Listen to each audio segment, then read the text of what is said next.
You are listening to the B2B Marketing Mindset. We want to help demystify marketing to reduce risk, drive more and better opportunities, and grow your business. Why should you want to know? Don't you mind about the future? Oh, that's right. Hey, welcome. I'm Pete Monfre, episode 120 of the B2B Marketing Mindset. So we're broadcasting live on LinkedIn and YouTube, and I interview sales and marketing leaders, rogue disruptors, and people smarter than me to help you make better marketing and sales decisions. Wish you could hear that music, Chris. So today I'm talking to Chris Lopes. He's a fractional VP of sales. I know him personally. He's the real deal. And we're talking about sales playbooks and what they are and why having a playbook can make or break a sales program. But first, if you're seeing this video live, do us a favor, hit like, comment, or share. It tells LinkedIn to share the video farther and wider. It's how the algorithm works. So it also helps me feel good about myself because everybody say it together, I just want to be liked. Chris, welcome to the program, sir. Hi, Pete. Great to be here. Whew, man, I was whizzing through that stuff. You know, I love this topic. I think it's one of the foundational things that companies, for some reason, they tend to skip it. So I thought it'd be good to take a minute, introduce yourself, and give us a couple thoughts on if that's true. I mean, it seems just my perception, maybe, but do companies tend to skip having an actual playbook, in this case, a plan? Oh, absolutely. You think about the reasons that most businesses fail is not strategy. Usually we can come up with pretty good strategy, but instead it's the execution. But that's my perception. Is it seems like a foundation that gets skipped a lot. And first tell us a little bit about yourself, and then why do you think that is? Sure. So I started as an engineer, went into marketing, and then eventually sales and sales management. Started a couple of companies, took one public. I went through some rapid growth a couple of times, 0 to 100 in 3 years, 0 to 150 in 6 years. There's some clues that success leaves. And, I've been able to apply those to a lot of smaller businesses now, help people out. So now I work as a fractional VP of sales, really a doer. Strategy is not the problem for most businesses. It's execution. If you look at the top 10 reasons businesses fail, 5 of them have to do with sales. Something to do in the sales side, talking to the wrong people, the wrong market, doing it the wrong way, or a lack of a complete plan, not even assigning quotas to your sales team. I mean, it goes all over the place. So the sales book or sales playbook is really a way to consolidate all the information that's inside an owner's head or a founder's head so that he can duplicate himself with a sales team. Those could be direct employees. They could also be independent agents or partners or channel partners. So without kind of writing it all down and thinking about how do I have a working manual, it's kind of like buying a piece of furniture at IKEA without the instruction set. And you're like, I think I can kind of figure it out. But if you skip a few steps along the way, you have these extra parts and you go, oh, it's not working, right? We got to go back to ground zero. So the playbook is really a place to consolidate all the information you need so that a new person you hire can hit the ground running. You think about training, right? Used to be when a new salesperson was hired in a big company, they might have a 1 week of indoctrination in the home office. We got 3 days of training and 2 days in the field with one of our top producers, and you're going to see how it works and learn to ride that bicycle. And then off they go, sent out to go conquer the world. And most of it gets forgotten pretty quickly, right? And there's very little to go back to.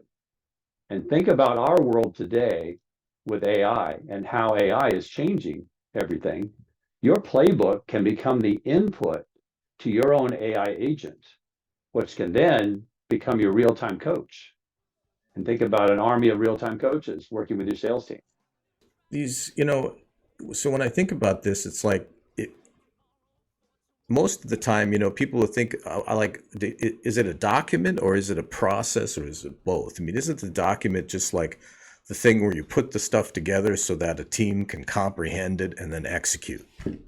Playbook, right? Right. So think about it, just like in the old days when we used to put together PowerPoint presentations. A lot of times it wasn't the actual presentation that made it worthwhile. It was this thought that had to go into consolidating our ideas to write them down and to decide what was important, right? So putting together a playbook is a process, and that process is not an overnight thing. You don't sit down one day and write a playbook. I mean, this may take several months. It helps to have an outsider who can ask those questions that are sometimes lost because of the internal knowledge of the founders or the executive team that thinks they know everything and it's all intuitive. And well, why wouldn't we do that? Of course, right? But when you have an outsider or a new person coming to a company, they don't know that, right? So it has to be not only written down but then thought about, right? If you think about the areas that incorporate a good playbook could be 40, 50 pages, Yeah. right? Or more. It's not a 3-page document. The think about all the things you'd like if you had a salesperson working for you or one of your clients. What would you like all those people to know, right? They don't want to know a strategy. They want to know about the company, obviously. Want to know how do we differentiate ourselves? What's our unique selling points? What's our value, right? Want to know what about our competition? Maybe a couple elevator pitches that we think would be good ways to do that, right? Where do we fit in the industry? So our positioning, also, who do we sell to? Yep. What are not just the companies, but the people inside those companies? And what are the personas there? And how do we approach each of those personas?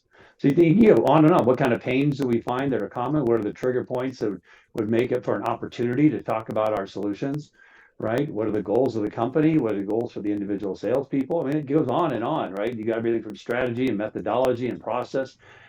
It's really a recipe. And my wife makes great English toffee. She makes it, gives it out to a lot of friends for Christmas.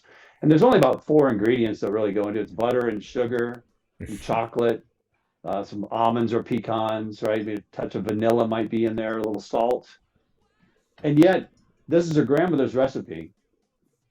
And she gives the recipe. All her sisters have the recipe. Her mother has the recipe, but nobody can make that like my wife. There's a know-how that goes into that. So one thing is having a recipe, but knowing how to do it or seeing somebody do it over and over and over, you actually get to learn it. So the playbook's the start. It's the recipe, but the people who should be inputting into that playbook are really people with lots of know-how about, right? Like if I say, oh, Pete, just go prospect, 10 people a day and your business will grow. But I don't tell you how to prospect or show you how to prospect or tell you that doesn't work as well as this. I'm really misguiding you, right? And then what That's happens? like, You get frustration. isn't that the method of like, hey kid, here's a phone book, go out and sell.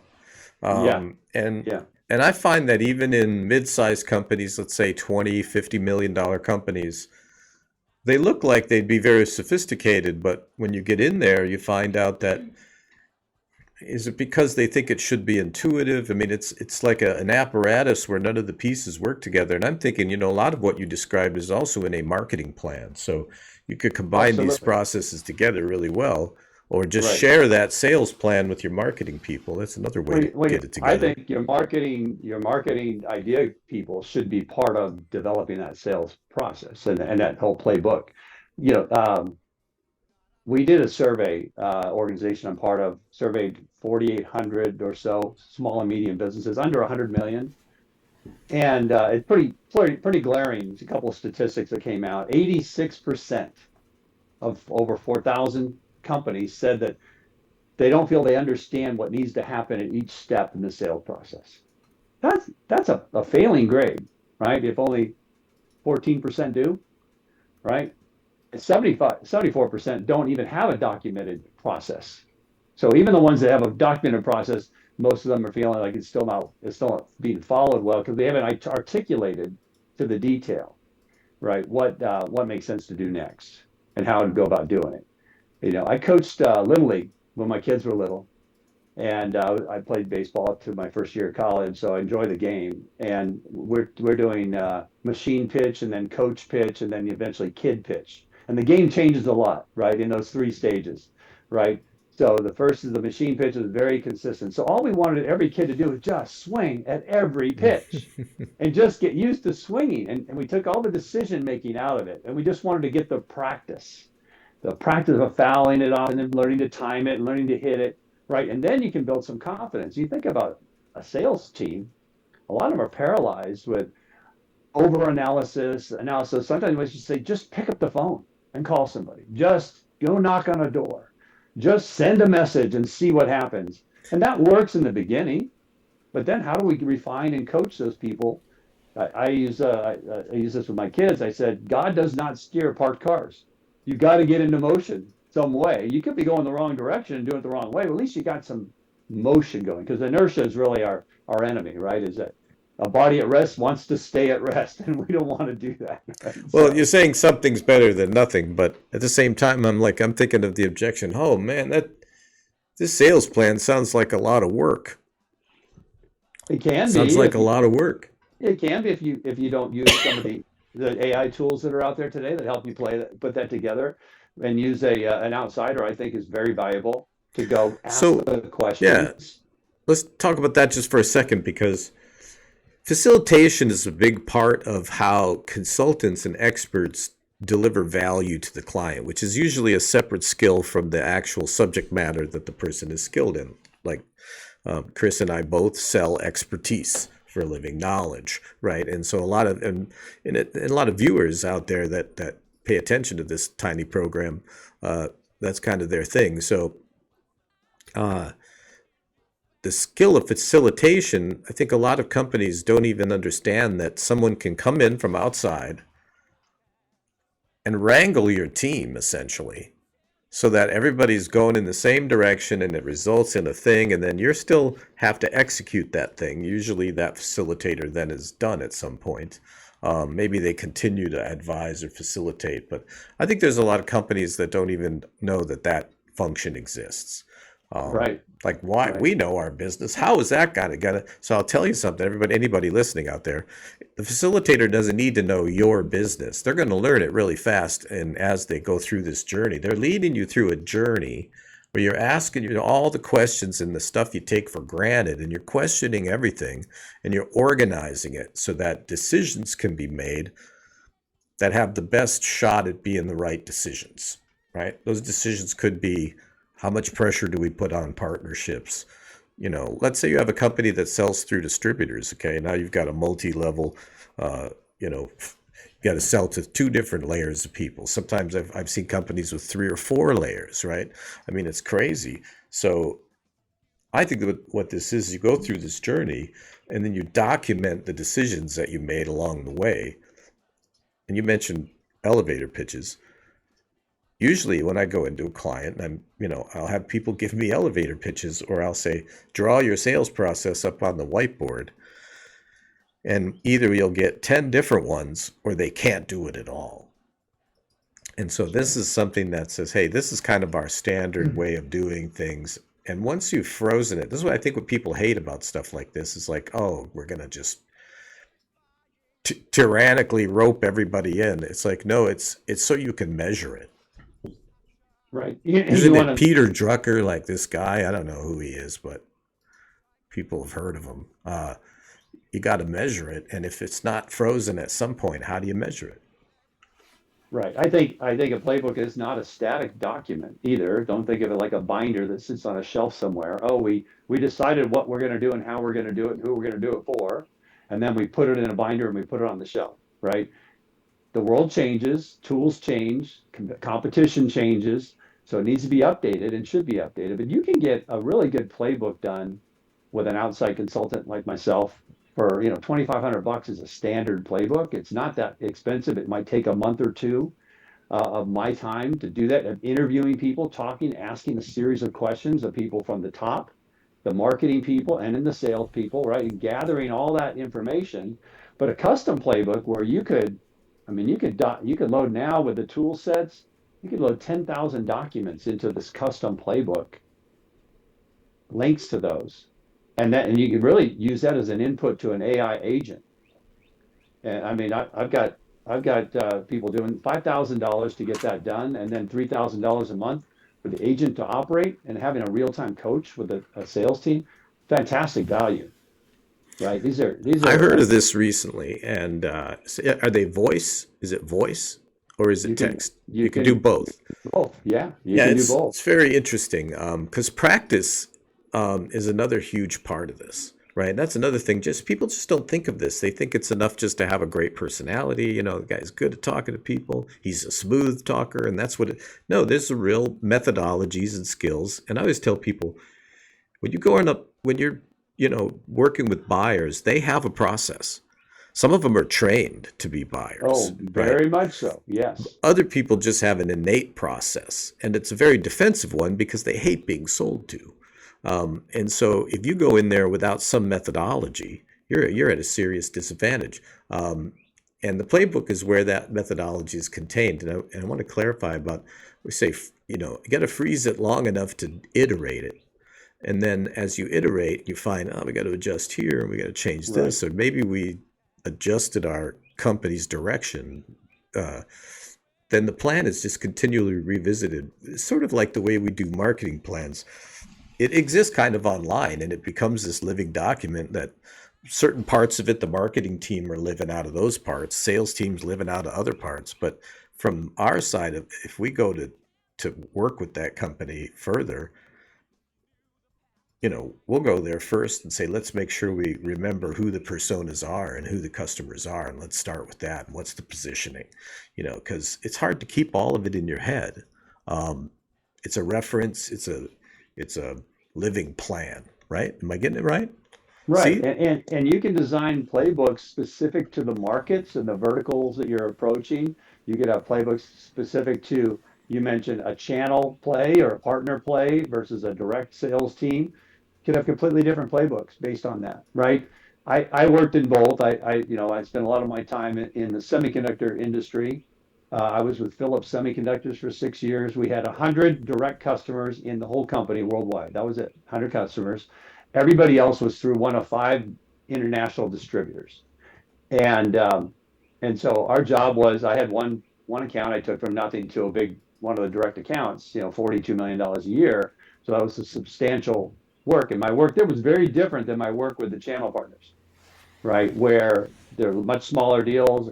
My channel partners they were like the distributors, had multiple competitors of mine that they could also sell.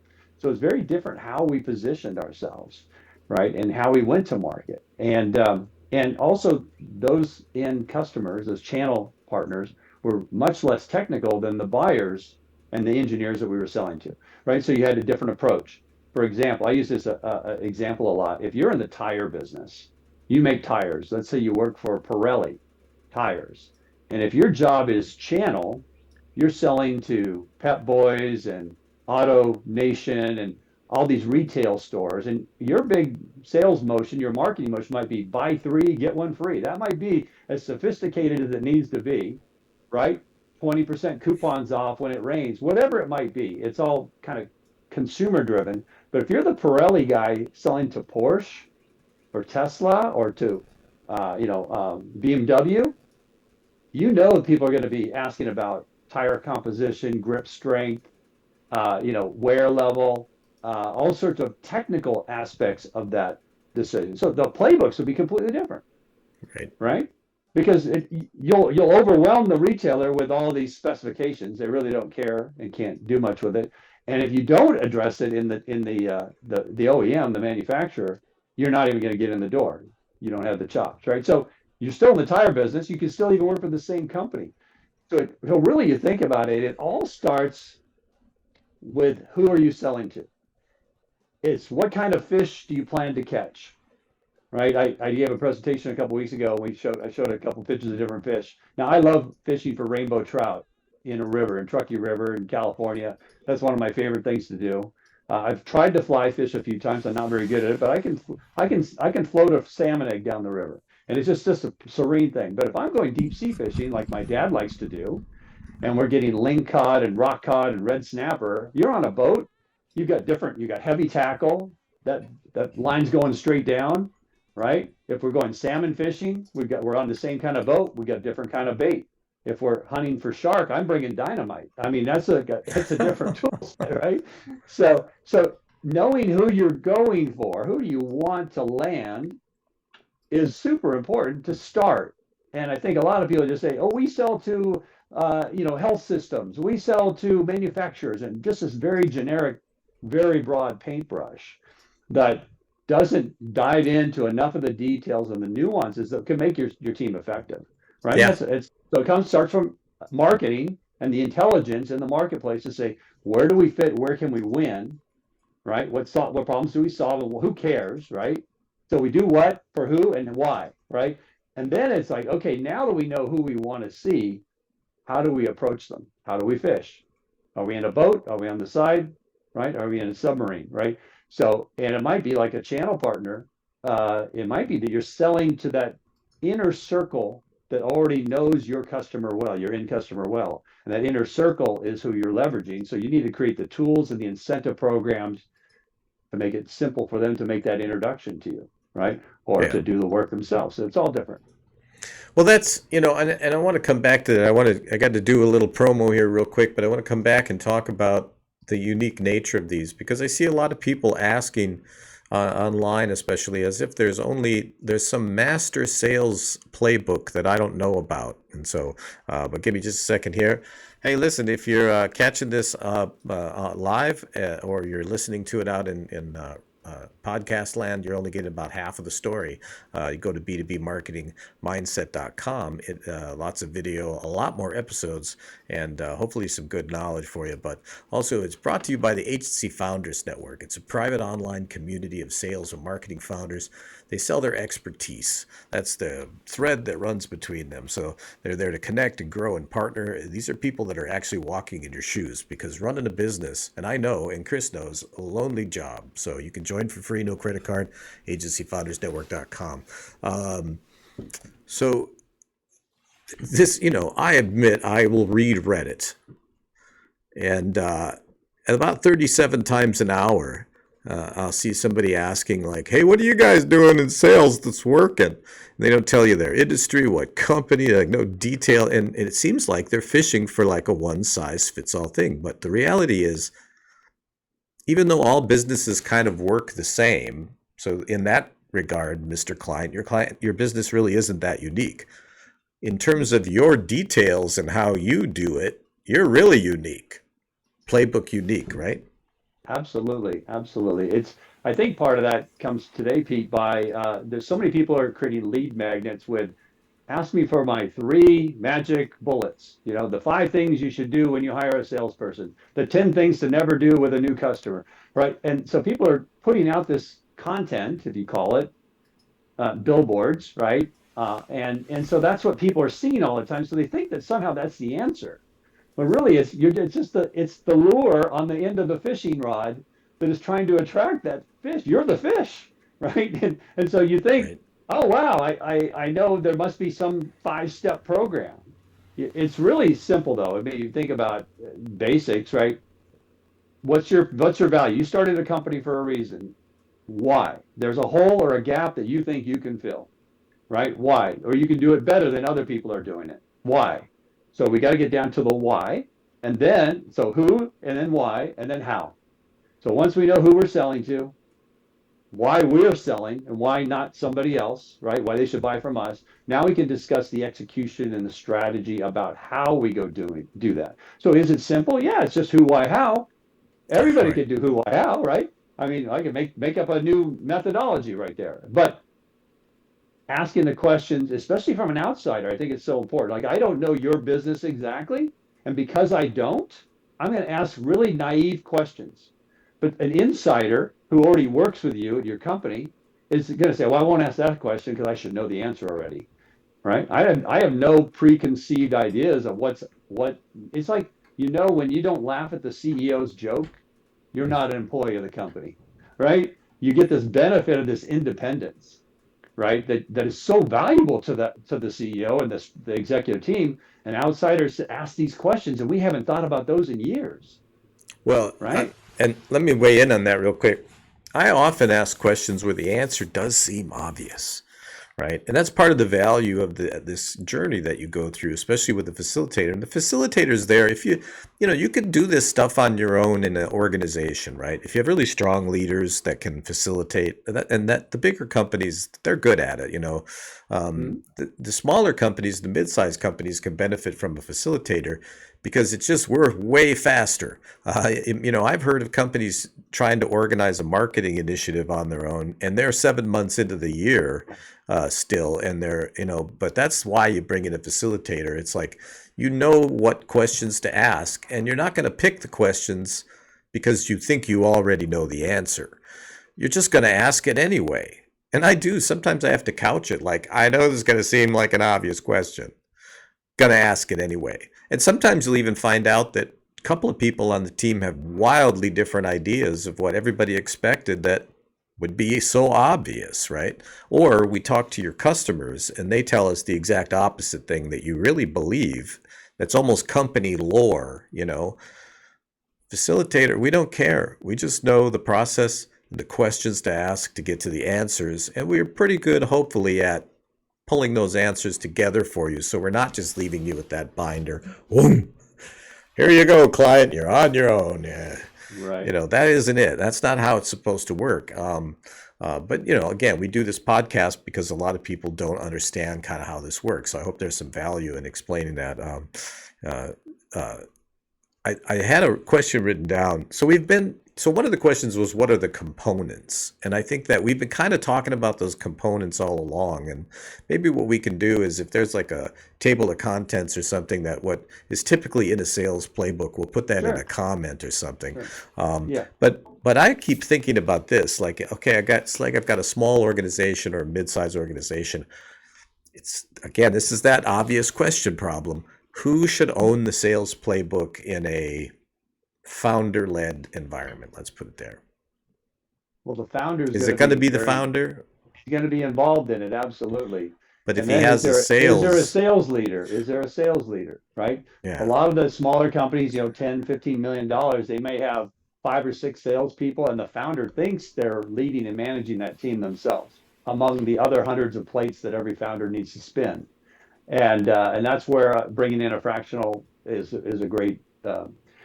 Now paying full-time prices, and you're getting a lot of that experience by bringing in a consultant, right? There's a great book, you've probably heard of it, Who Not How, by Dan Sullivan, right? And Hardy. I read it a couple of years ago, and I thought, gosh, this is exactly why we bring in experts. When we come to the knowledge that, boy, I could probably learn this myself, I probably am capable intellectually, but do I have the time and energy to master this?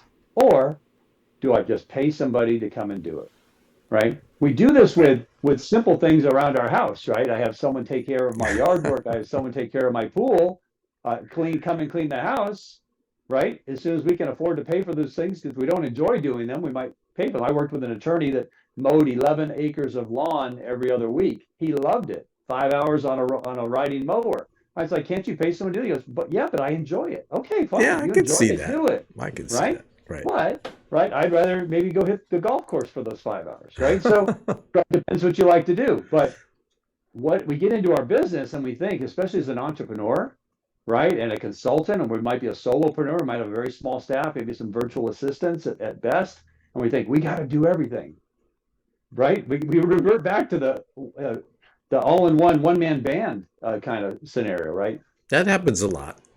Yeah. It's happened to me. Where I've gotten locked into that pattern. Sometimes I think I'm still locked into it. I'm not sure. So the owner in this case is going to be whoever is. This is why I asked the question, because it's not as straightforward as you think, right?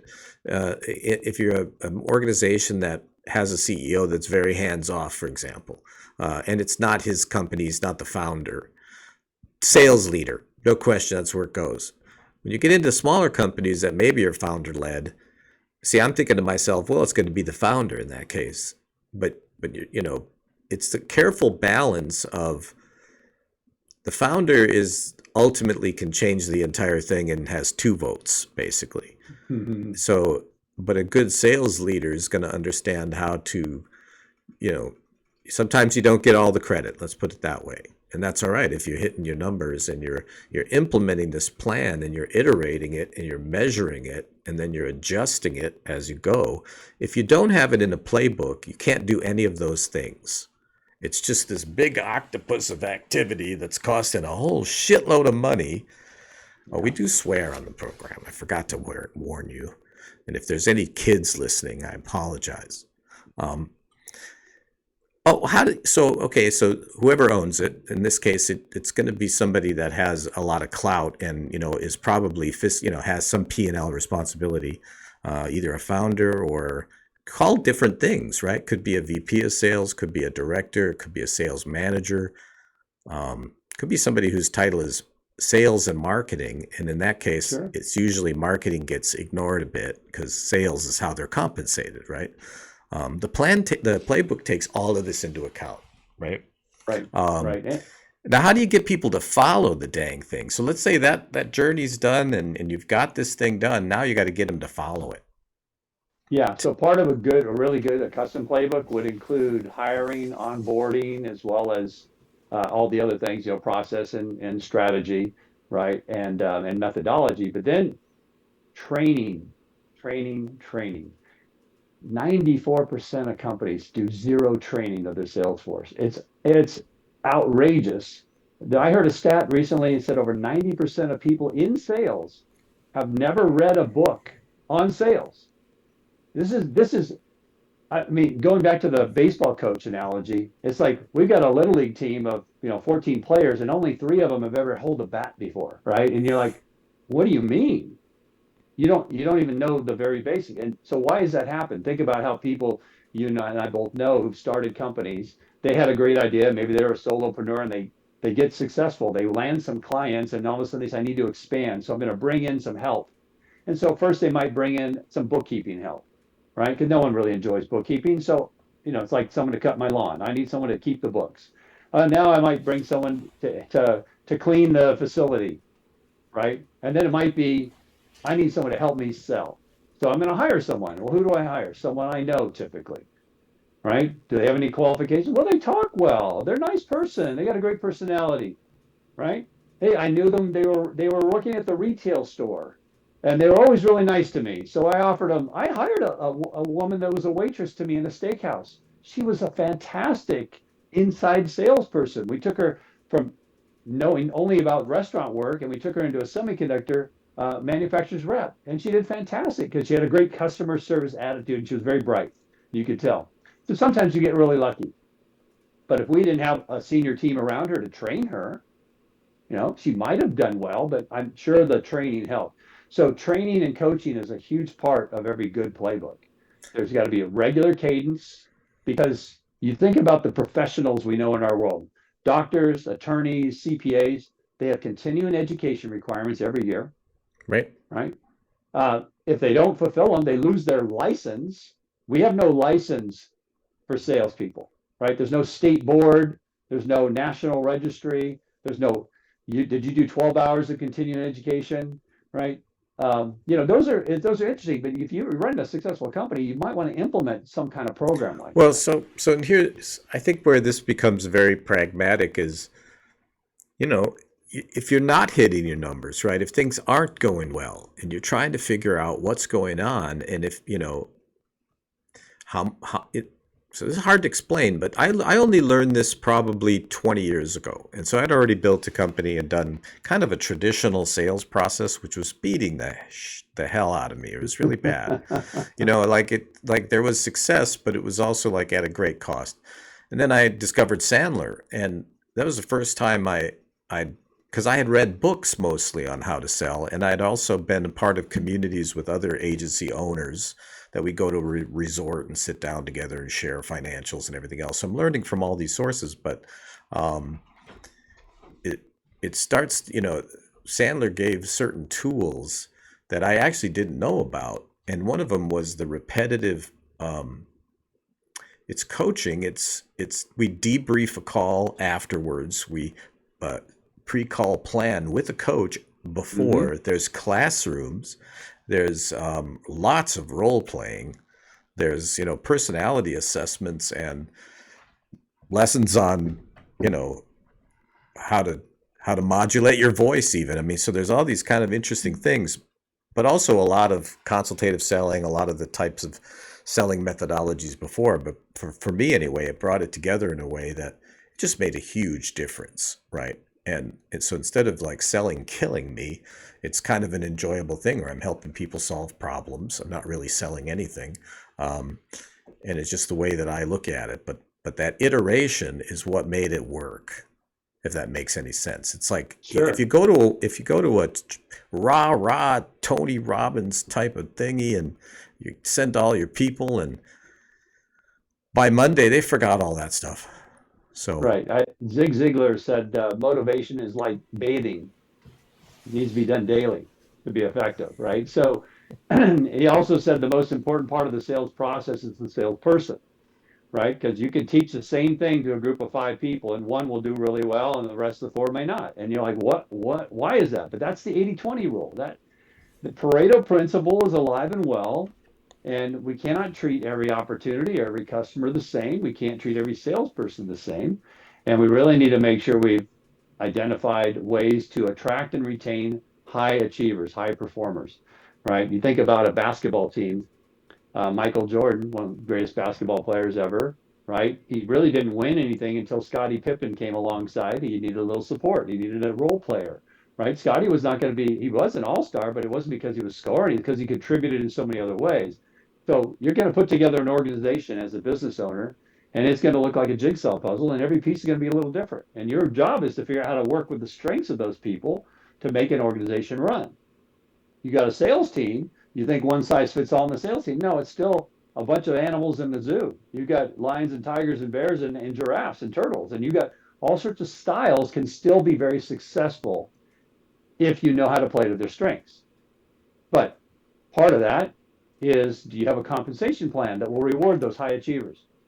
I worked for a number of companies early in my career that capped commission plans for the sales team.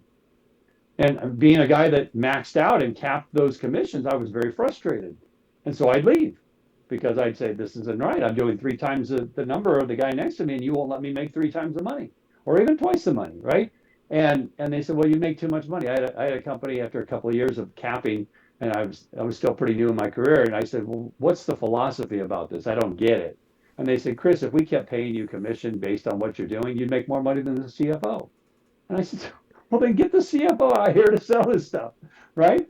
I mean, you're asking me to do a job. I'm beginning to be pretty good at it. And so when you hire somebody like that, you want them to go, baby, go, right? You don't want anything to get in their way or any reason for them to leave. Cisco went through this years ago, right? They capped their sales and they lost their good sales guys. And a new CEO came in and they said, we're never doing that again, right? And so sometimes those mistakes are very costly to an organization. You know, and as a founder, I definitely want all salespeople making way more money than me. Absolutely. I definitely want salary, I should say, wages, commission. Don't worry, I'll be fine. But anyway, I think this, so this is one of those topics. It's a little hard to cover because it could be a number of episodes, really. So, but we run about 40 minutes. So I just want to kind of get some final thoughts on the subject. My thought on the whole thing, and I'll throw it to you here, but my thought is this. It's like every other thing in business. If it's not a deliberate process where you're making decisions in kind of a systematic way and you're not doing it in a reasonable amount of time, or you're doing it with bad information, it's not going to work. And so I think that it's hard to undersell or oversell. I'm not sure which it is, how important this kind of thing is, but it's not just sales and it's not just marketing. Most companies have a financial plan, right? Sure. They have operational plans. For some reason, sales and marketing just does whatever they want. And so this is just a common sense thing. And here we are talking about it because it isn't that common. It is, but the statistics say that 86% of the businesses out there don't feel like they know what to do in the next step, right? There's confusion. So I think it's that mystery of that, the creative side of marketing and sales, the personality driven companies, and people think it's an art instead of a science. It's both. right? There is some art to it. There's definitely artistry in creative thinking and in the way people deliver messages. But there's a lot of science about how to do it and where to do it and why to do it. And if you get those pieces right, you can let your artistry shine and you can really maximize that. It's again the IKEA instruction manual that's missing is what we're seeing. Is what we're seeing in most businesses today, right? Unless you're a public company and you got, I mean, even the public companies. Once I took a company called when you go public, there's a whole bunch of other things you got to do every quarter, right? Regulation wise, your Sarbanes-Oxley forces you to do certain things in your finance world, which then trickle down to forecasting a bunch of other things. And so disciplines get implemented because regulations force you to. So how do we self-regulate? Because it's good for us as a business owner, right? So that's where a playbook is. It's a no-brainer to me. It allows a systematic approach to the market, and so what's better than that? So, but thank you for coming on, man. This I think is this we could cover 4 podcasts on this topic, and maybe we should. So will you come back? I will. All right. All right. Well, and we do it every. Actually, now we're increasing the frequency of our live broadcasts. So I have to say, I guess we're back to every week now because we have a lot of amazing guests, and we want to all get everybody in. And so people are saying, hey, I hit the booking link, and you guys are booked until like September. I'm like, yeah, we kind of are. So, but every couple of weeks or every week, LinkedIn, YouTube, everywhere fine podcasts are consumed at Pete Monfre. It's the B2B marketing mindset. Chris Lopes, thank you, sir. If you just want to hang on the line here when we go to our titles, don't hang up. All right. See you next time. You've been listening to the B2B Marketing Mindset. Add to the conversation by commenting, sharing, and liking. And don't forget to subscribe and check out the links in the comments. Learn more at b2bmarketingmindset.com.